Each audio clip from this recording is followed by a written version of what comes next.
Pemirsa, Kepala BNN Sumsel Brigjen Pol Muhammad Iswandi Hari menegaskan 2016 ini BNN Sumsel akan menggencarkan razia narkoba baik di wilayah perbatasan, tempat kontrakan, dan diskotik. Razia ini untuk menekan peredaran narkoba yang semakin meresahkan.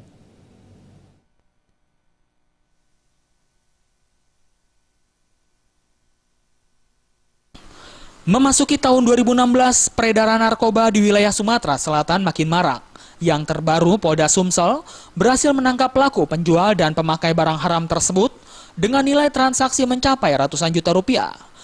Menanggapi hal tersebut, Kepala BNN Sumatera Selatan Brigjen Pol Muhammad Iswandi Hari mengatakan, untuk mencegah peredaran narkoba yang semakin meluas, pihaknya di tahun 2016 akan gencar melakukan razia, baik di wilayah perbatasan, tempat kontrakan, dan diskotik.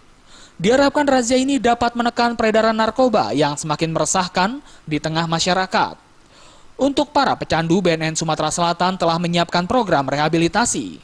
Sepanjang tahun 2015, BNN Sumatera Selatan telah merehabilitasi 100 pecandu dari total 2.400 pecandu. Sementara itu, untuk pengedar narkoba, Iswandi menegaskan pihaknya akan memberikan sanksi tegas sesuai dengan instruksi Presiden Jokowi terkait kondisi Indonesia yang sudah darurat narkoba. 2.400-an, itu alhamdulillah ada sejak kita turun, itu ada 100-an.